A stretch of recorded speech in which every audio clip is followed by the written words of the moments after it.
Shelbourne Knee Center podcast. This is episode 29, and this is Dr. Benner. I'm here with Scott Bauman, my co-host, and tonight we're going to have another guest after a great one last week. We had Dr. Gil Scuderi from Northwell Orthopedics in Manhattan, where I did my residency my fellowship at the Insall Scott Kelly Institute, and we talked about mechanical alignment and total knee arthroplasty. That was contrasted to the previous episode before that, where we talked about kinematic alignment in total knee arthroplasty with Dr. Stephen Howell. So if you're interested in knee replacement alignment, that's a hot topic, one that was covered pretty extensively at the American Academy of Orthopedic Surgeons meeting that we just got back from last week. Go back and check out those episodes, as those were great ones. If you want to find us on social media, you can find us on Instagram and Twitter at the SKC Podcast. You can go to the Shelbourne Knee Center Podcast Facebook page or YouTube page.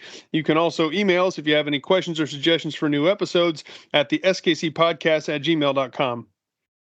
We've got another great topic tonight. We're going to be discussing blood flow restriction and PT. We have a great guest, what I would call an expert in the field. We have Joel Novak, physical therapist. He holds his doctorate in physical therapy and is certified in strength and conditioning through the National Strength and Conditioning Association. He has an advanced education in the diagnosis and treatment of movement and muscle imbalances with the functional movement system. Additionally, like we're talking about tonight, he's a certified instructor in blood flow restriction training. He's the owner and content editor for My Performance Rehab, which is a educational platform for rehab professionals. And then clinically, he works at the Community Health Network outpatient facility in Noblesville, Indiana, outside of Indianapolis. And he is involved in professional sports as he's the team physical therapist for the Indy 11 soccer team, as well as the Indy Fuel hockey team. And then some other roles he regularly educates graduate students as an adjunct faculty member at the University of Indianapolis. So first of all, Joel, sounds like you're a very busy guy. So thank you for your time tonight and discussing this important topic. Yeah, I appreciate you having me. Thanks, guys. And you do have an interesting background and where you're working at. It seems like you have a lot of roles, both in education as well as your caseload. So before we get into the blood flow restriction, can you just quickly talk about what your caseload looks like now, what kind of patients or athletes you're working with, and how you got there? Yeah, I'm a full-time clinician, so basically the entirety of my day is in clinical care, and my caseload really ranges. I definitely say that I work with an active population. It doesn't have to be like athletes in sports. It could be sort of just anybody that wants to stay active, be active. And when you're working in that outpatient orthopedic sports med world, you still see all ages and demographics. I definitely work with some elderly folks that are just there for balance and walking, but I would say I subspecialize in more of an athletic, active populace. So yeah, full-time clinical care. I always take students on clinical rotations. I have an intern right now on his 15-week clinical rotation. I do a little bit of teaching with University of Indianapolis. I'm going to say remotely as well as on site, but a little less on site since COVID. But yes, Yeah, very involved in education. And then the My Performance Rehab aspect is just something kind of on the side that I do because I enjoy the educational content. I enjoy kind of teaching and learning. And this was a good avenue for me to kind of facilitate that. Excellent. You sound like a busy guy. And, when it comes to the blood flow restriction, which is the topic of tonight, it's a topic I personally am very interested in. I was at a conference in New Orleans last year at the ANA conference and heard a pretty good presentation on blood flow restriction. And the evidence that this individual was presenting was pretty compelling. And the strength gains that he was seeing when he was instituting blood flow restriction post-operatively seemed definitely superior than your traditional model. So I know that's a topic that me as a physical therapist is near and dear to, and something I really want to learn more about myself and see if that's something we can institute in our practice in our knee clinic. But my question for you is how and when did you first get interested in blood flow restriction? Yeah, so I had heard some grumblings about it. I'm going to say this was back in like 2016-ish, 2017 maybe. Anyway, all of that to say, I was actually treating an Indy 11 player who had been at Real Salt Lake, the Major League Soccer team out in Salt Lake, and we were doing some rehab, and he was just saying, "Hey, is this something you're doing here?" And I had not been. I said I'd heard about it, but it kind of sounds a little. I said kind of like meatheadish a little bit, like you're gonna put a strap or a band around somebody and have them exercise. That sounded kind of foolish, and he literally picked up the phone and called a gentleman named Dr. Jim Stray Gunderson, who was doing Katsu training for several years, which is Katsu's sort of the bands that popularized BFR that were started in Japan. And he had been a Katsu master for a while, and he was sort of on the starting to develop his own company and developing a product based upon that. But anyway, Dr. Jim Stray Gunderson was I believe he was the lead physician for the US ski and snowboarding team at the time. And he took time to just sort of send me a like 300 bibliography document that just was like, if you're really interested, look at some stuff. And then I did, because I'm kind of a nerd. And so I looked at some things, and then I got on the phone and asked him how I could get more involved, what I could learn. And he literally had me come out to Park City, Utah and do some individualized training with him. And then I was pretty much all in from 2017 on. So pretty whirlwindy, but I've loved it. Interesting. Joel, I'm an orthopedic surgeon, and I'll be honest with you, I have very little training in physical therapy other than what we do in our office. So when, as a physical therapist talking to a group of orthopedic surgeons that may be listening to us, can you tell us a little bit about the basic science behind BFR? Like, how did it come about? What is the theory behind it? And how is it put into practice?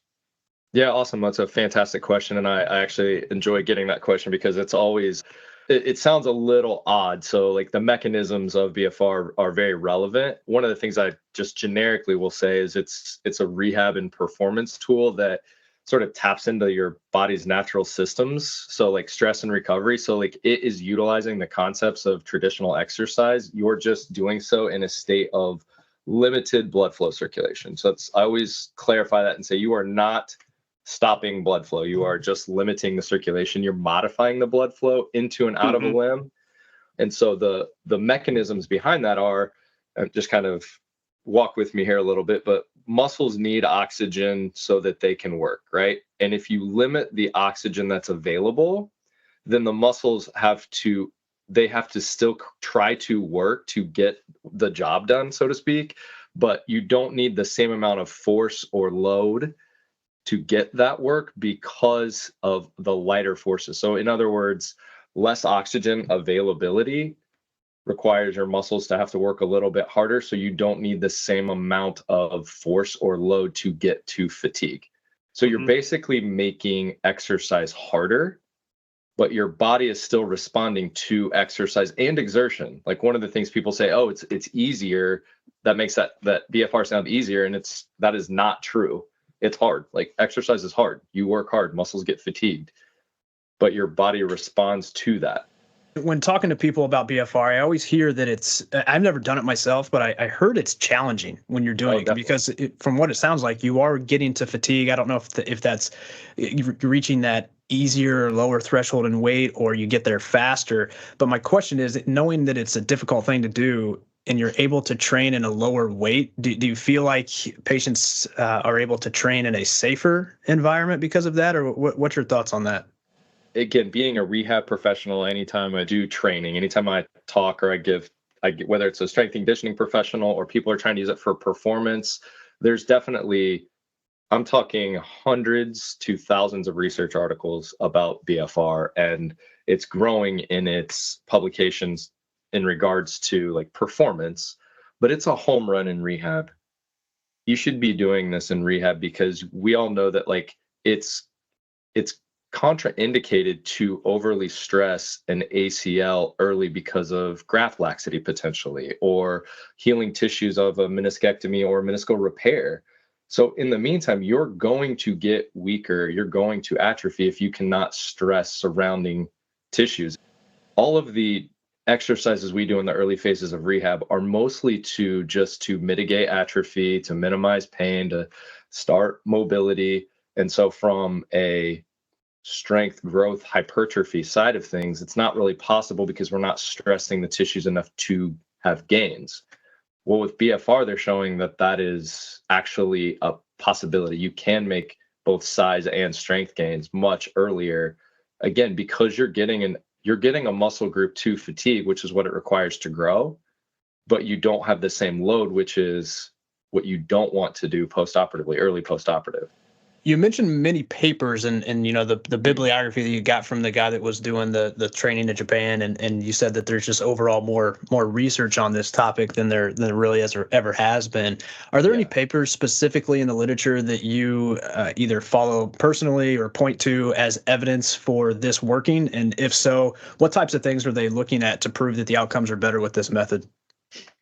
Yeah, so just it's not always better. So like better is not the best term maybe there, Scott. I would say that like one of the things that all of the research articles that are consistent that point towards what they call low load BFR versus low load versus high load.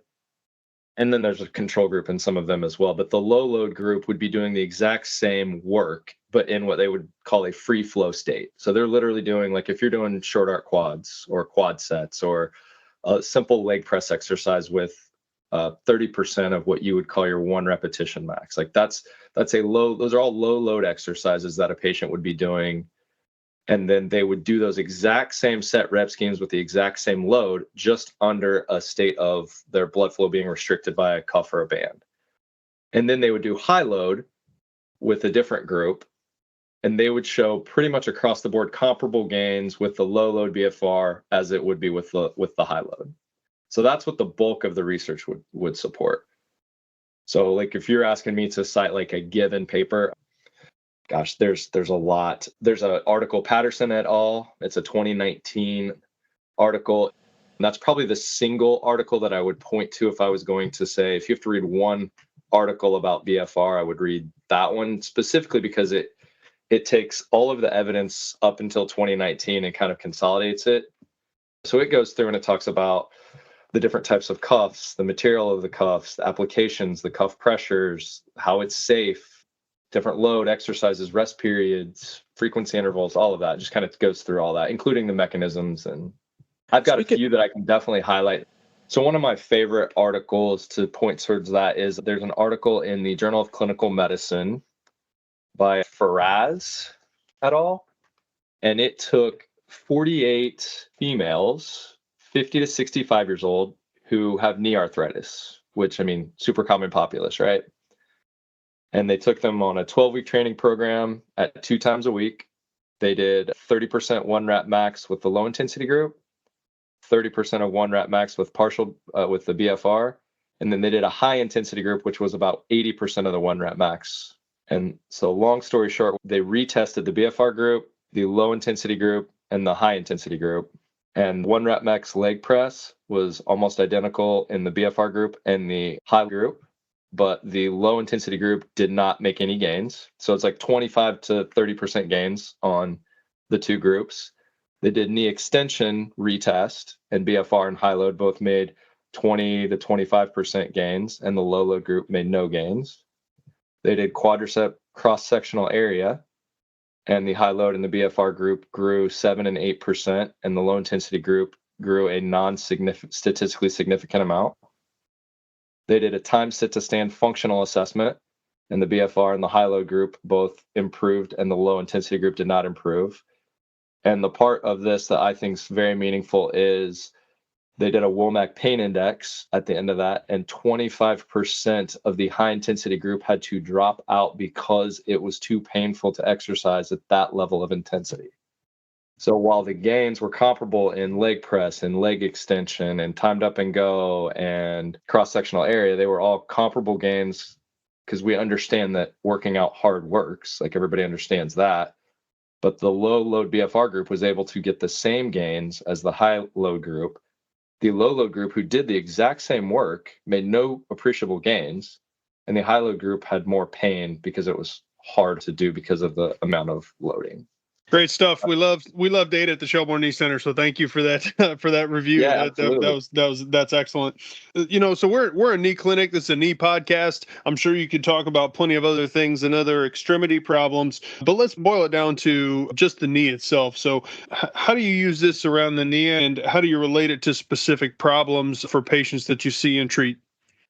Yeah, I would say that the bulk of my knee pain patients get BFR, more than upper quarter, definitely. Like not to say anything negative about upper quarter BFR, it's just the knee is a home run for it as well, just because of those demands, right? So like most of my knee patients, again, have some, whether it's patellofemoral, post-op total knees, post-op ACLs, meniscectomies, patellar alignments, quad tendon repairs. I mean, you name it, they're going to have issues at the knee, and loading mostly the anterior structures of the knee are challenging to build strength, but necessary.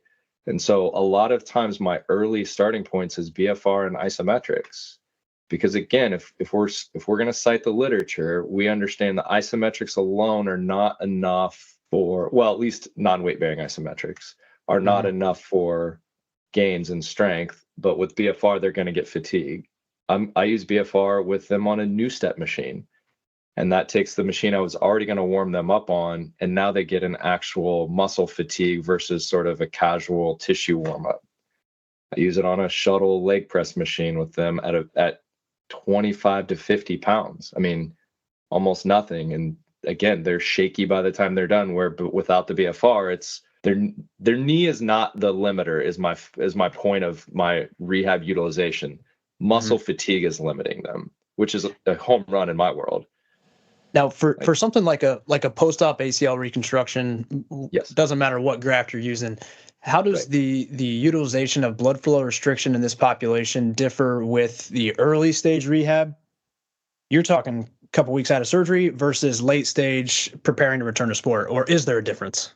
No, it's totally different. I would agree with that totally. So we had a long talk early in the introductory phases when I was trying to bring this to our network, specifically because it sounds like it could be a potentially dangerous thing, right? You're limiting blood flow, and that the modification of blood flow seems like it has some concerns.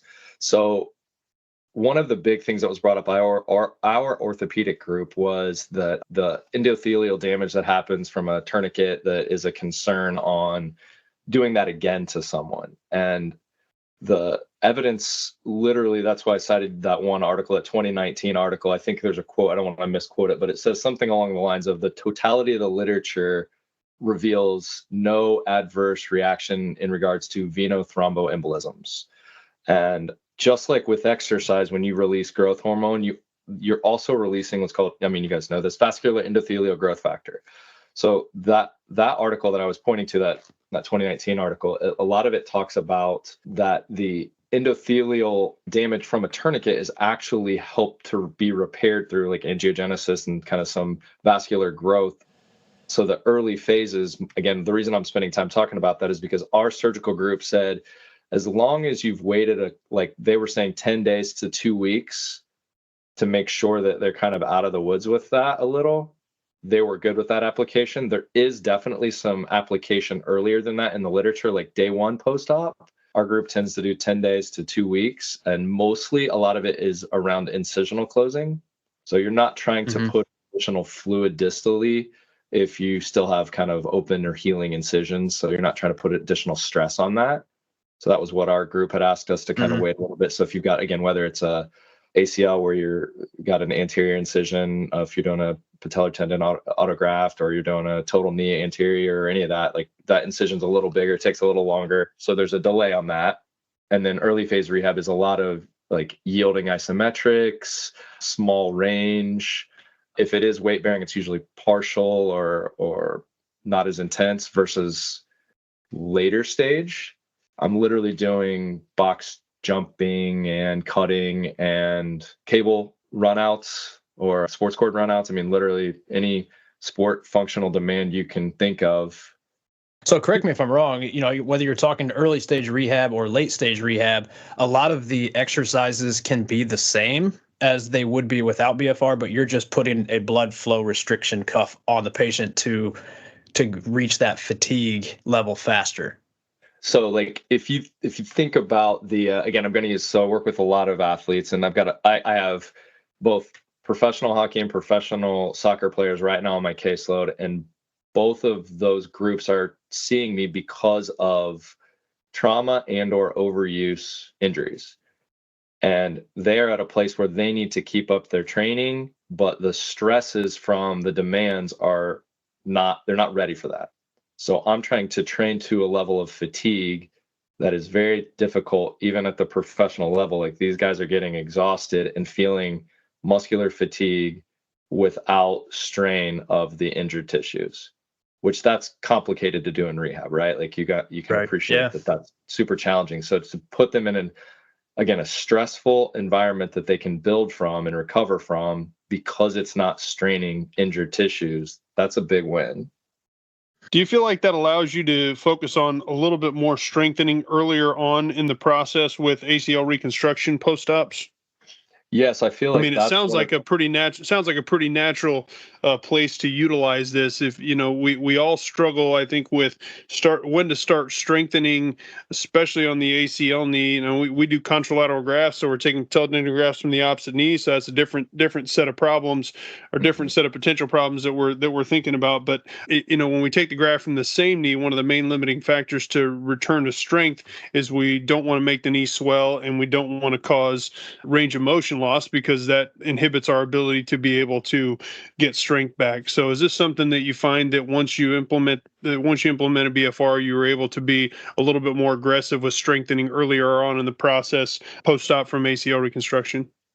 Yeah, definitely. I always talk about with my patients that you're not trying to divide time between restoration of terminal knee extension and then flexion secondarily, but in swelling obviously too. So like if I can focus in session on muscle fatigue and hard work, then they can kind of take their home program and only focus on tissue mobility, right? Like they can work on that part at home because their muscles will need that recovery, because we've been able to be a little more aggressive on the strength side. Just like, not every day is leg day, right? So it's that same idea with the rehab side of things. If they've gotten adequate fatigue in rehab and it doesn't cause additional swelling or additional pain or trauma, then we've done a good job in rehab to allow them to focus on mobility at home.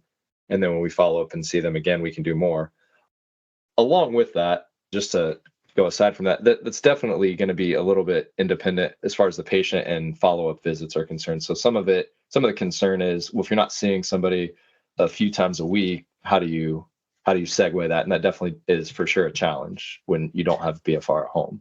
Yeah, that was one of my questions. This is only being done in your clinic under your supervision. You're not sending anybody home with this?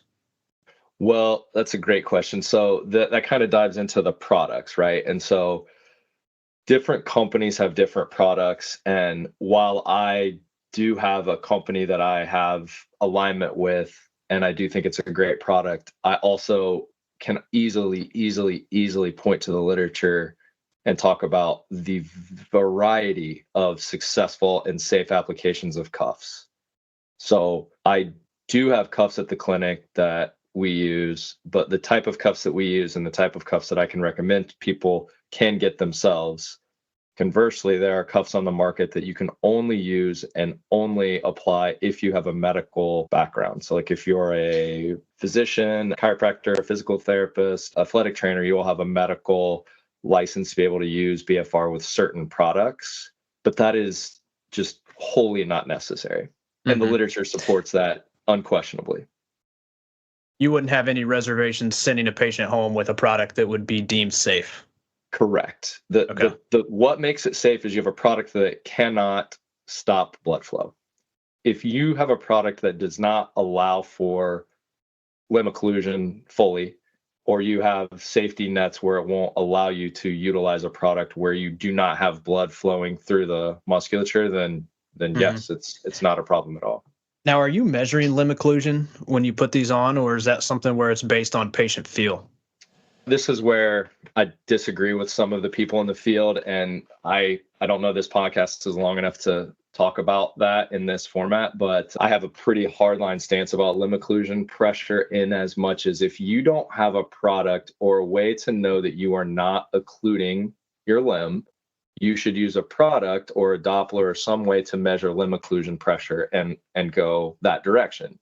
However, and I can't say however enough, that is not necessary nor relevant for successful BFR. And again, I don't know what all literature is presented to you guys, but I could literally put the stacks of articles about the variety of success and safety from under 30% limb occlusion pressure to 90% limb occlusion pressure. And that range is colossally huge. And although we'd like it to be more specific than that, because we like to have hard science and we'd like to know, well, Scott's limb occlusion pressure is 140 millimeters of mercury and Rodney's limb occlusion pressure is 150 millimeters of mercury. And if we take 50% of Scott's limb occlusion pressure, then he's going to be at 70 and Rodney's going to be at 75. There's no freaking way that that 5 millimeters of mercury makes any difference at all in your personalized approach to BFR. What matters is that you're not occluding the limb. So you can work safely and effectively in that range, and all the literature points to that. And every article that says, well, we found that 60 might be better than 80 in this population in this application. We actually found that 80 was better here, and 80 had success there, and 40% had success there. So again, my point of saying all that is there's all of these articles that cite limb occlusion pressure as a methodology, and it shows to be successful and safe. Conversely, there are articles that show elastic wraps where it's practical that have wild success. Katsu was the first to market. Everybody based all of their information on Katsu. Katsu is an elastic-based product that goes up to 200 millimeters of mercury or more because it's elastic. So its pressure is not an internal pressure like blood pressure is. It's a pressure related to the band itself, because the material properties of that band are elastic. So not trying to get into the minutiae, I'm just trying to say, I do not measure limb occlusion pressure as long as I know they have a pulse. Yes, you are, and that's good. Yeah. That's what I said. We love data at the Shelbourne Knee Center. So getting into the details is what we're really after, and talking to somebody who has some experience with this. Yeah. Right on. I'm kind of passionate about that because my big takeaway is, and I don't want to be this way, but everybody's trying to sell a product, right? You got, Pepsi and Coke is my analogy all the time. They're trying to sell a product and tell you that theirs is better, and it just flat out doesn't exist. No product's better. No application has been shown to be safer or more effective. The concept is just like the human body, it's a range. You don't give everybody the exact same weight in their hand and say, this is the stress and the stimulus that you need to make a gain, right? Like it's no different than with restrictive pressure of a cuff or a band. We don't know that 70% on Rodney is going to work at 70% of Scott.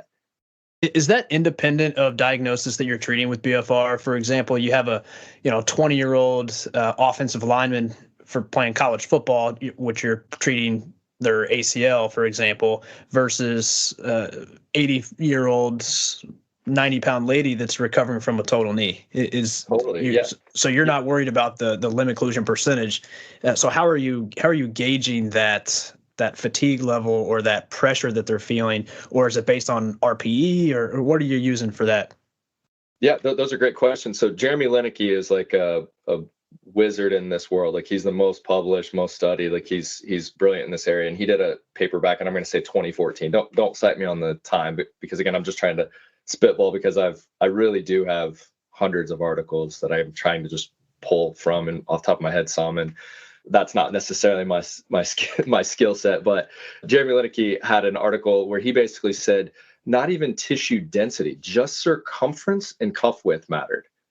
So not even density. So you just named a definitely denser 20-year-old lineman versus an 80-year-old older lady that's 100 pounds. Like their tissue density is going to be totally different, but their limb size is what mattered more so when they added restrictive pressure and exercises to it. So yes, just like I would be more aggressive with a 20-year-old than I would an 80-year-old. I'm going to say the same thing for restrictive pressure. I'm not pumping her vasculature up to the 80% mark like I would be that young man specifically. Yes, I mean I do think there's some play with that. Some of the best literature out there cites that anyone new to any stress on your cardiorespiratory system and cardiovascular system should not do much strenuous things with BFR, but that is not exclusive to BFR. That's true with exercise. You wouldn't want to exert on that system. And so BFR is just tapping into that physiology anyway.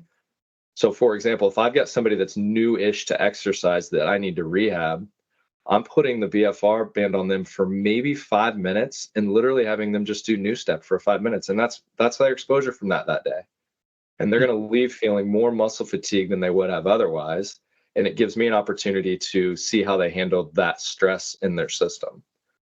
So we want it to be really sciencey. I know everybody loves the word sciencey, right? That's but it's just not there with that application. Like, does that make sense on where I'm trying to say? Like, for example, if you were going to say, well, you would use 60% LOP on this total knee in phase 1 of that doesn't exist. Gotcha. Like that we'd like it to. It'd be awesome if it did. Make my life a lot easier. So no real standard treatment for this. No, and any time that somebody would try to put that out there, I could easily come back with different articles that would combat that attempt at a standard. It has shown somewhat that you can be more aggressive on restrictive pressure, lower quarter than upper quarter. And I would say that makes sense if you think about the superficial anatomy where the thigh is very thick and you can, like, circumferentially, when you're going around that, you got a lot of tissue to go through. So you're more or less, you're less likely to pin a nerve, to entrap a vessel than you are kind of that proximal upper arm. So it tends to have the literature support more that lower range restrictive pressure upper body and higher restrictive pressure lower body. That tends to be a truth in the literature. So there is some standard in regards to that, I would say. Gotcha. Let's shift gears on to the older crowd. We see a lot of older arthritic patients at our office, and we're always trying to find things that will work for non-surgical treatment of knee arthritis. We're really focused at our office on range of motion and the fact, and I will say it is a fact, even though I think other people may say otherwise, that you can and should improve range of motion non-surgically before we go in for total knee arthroplasty, and that anybody who goes for a total knee should have their range of motion maximized, and it can improve. I would say that from our perspective anyway, we think that after you've made those range of motion gains, there definitely is a role for strengthening, of course, because then you're able to be more likely to be able to get some gains from that once your range of motion is back. The same is true after total knee replacements, that we think that the return of range of motion is the most important early thing to focus on, as well as swelling and pain control. But that getting all the strength back, in my opinion, is a place where a lot of surgeons miss out on really maximizing patient outcomes. So talk a little bit about how to utilize BFR for osteoarthritis of the knee and for post-op total knee patients.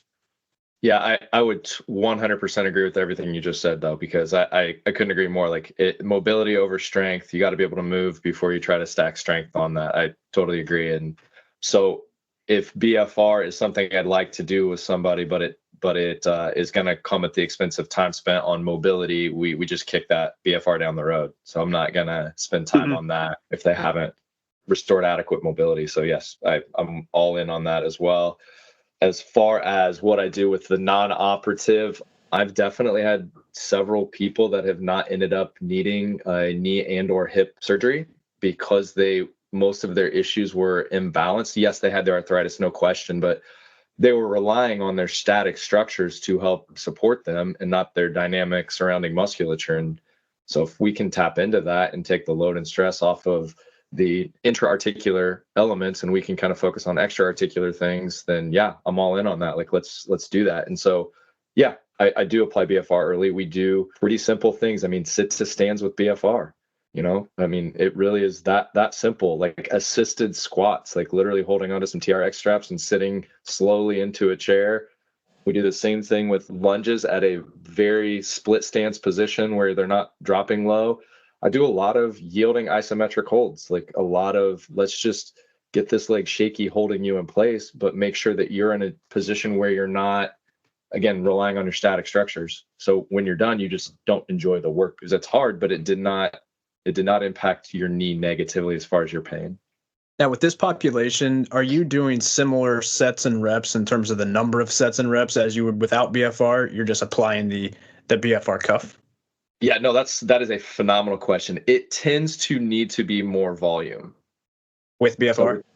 So BFR, you tend to, like, the most researched, hands down, is you do the first set of something with 30 repetitions and you follow that with 3 sets of 15.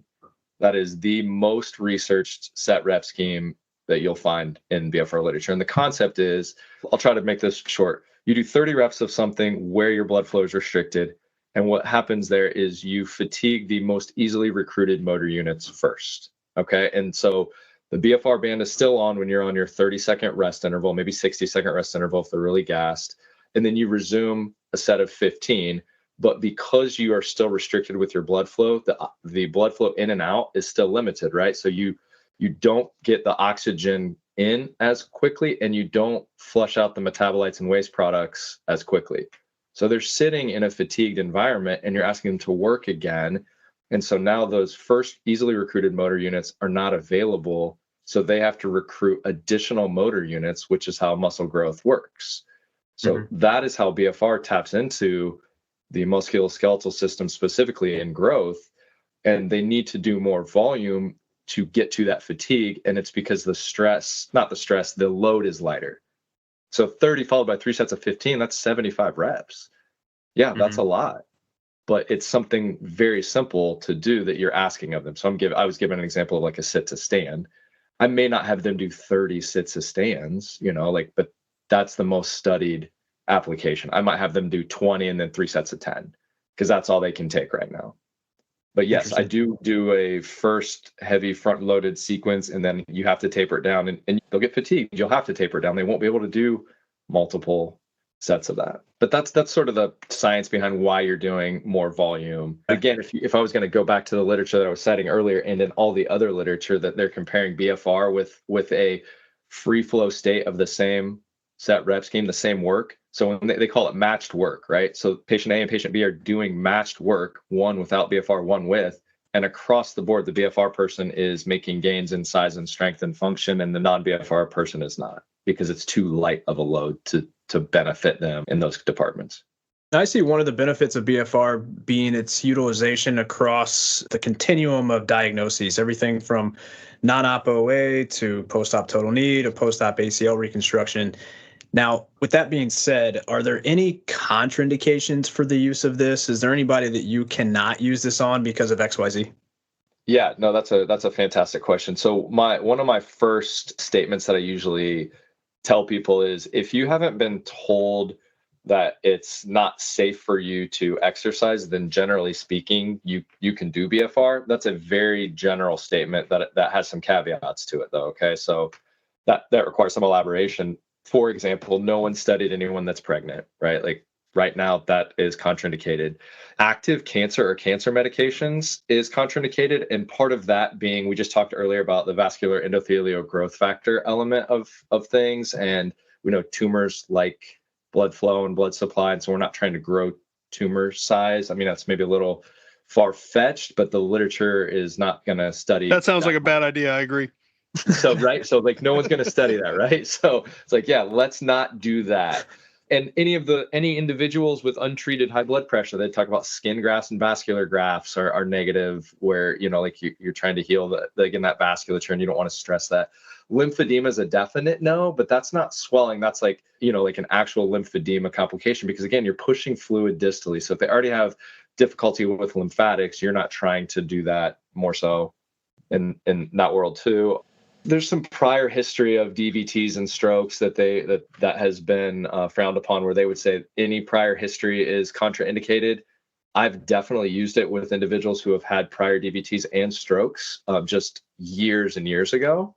I would definitely not do it with anyone recent, but I've never had a, knock on wood, I don't want to say that, but I've never had a real complication with any of that. And again, the literature would support me in that application. But yes, those are some of the contraindications that exist in the literature, not to be all encompassing, but to name a few. Mm-hmm. Some of the precautions that they talk about are peripheral vascular disease and peripheral neuropathy, just because, again, they're having some distal sensory things and you're challenging the distal neurovascular structures. Varicosity is one of those concerns about insufficient veins and valves. That's a precaution, but not an all-out contraindication, depending on the severity of that.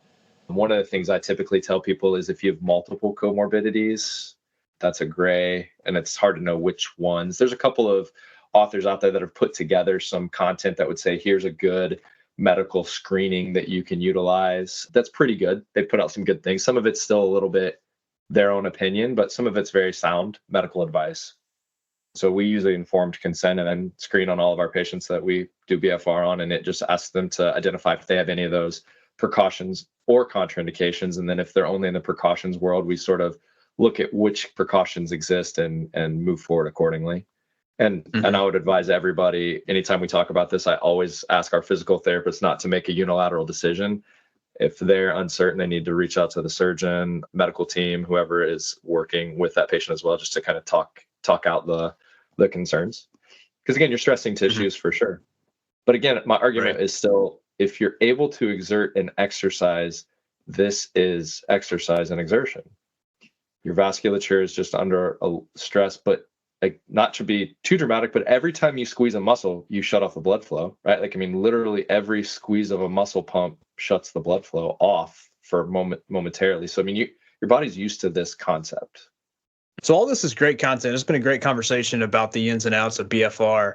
A couple more questions. The first one, what avenues did you take to learn this methodology and treatment? And next question would be, I know you have some courses on this approach, so can you tell us a little bit more about those courses and how other people can learn this methodology and treatment? Yeah, like I said, I was trained in Park City, Utah, where I learned from Dr. Jim Strayed-Gunderson about BFR, and his company was Be Strong. And so that was my first start into the BFR literature and the BFR world, was with that product, and came to understand a lot about the background and the history and what makes it safe, what makes it effective, the efficacy of it, populations to use it on. And then from there, I decided I wanted to kind of create my own content that didn't have product branding on it necessarily. So my course is an unbranded course that just kind of goes through the totality of the literature. So you can find my course at My Performance Rehab, and it goes through the foundational elements of BFR. Again, what makes it safe, why it's effective, who you can use it on, the best practices, how to utilize fatigue, kind of the current and future literature.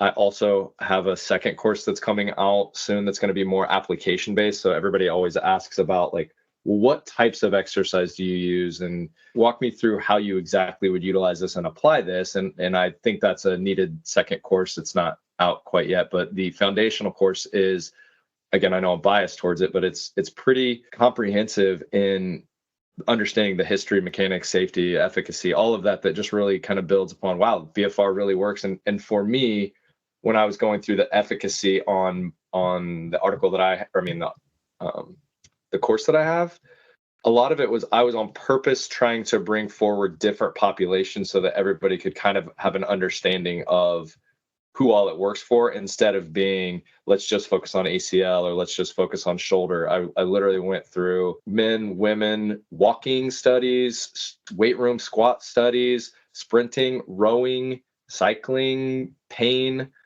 osteoarthritis, jumping, tendons. Like, I literally tried to hit a summary of the types of applications of BFR because it's that vast. So yeah, that's sort of where my background and kind of what I've tried to bring forward is the totality of the literature. It's pretty robust.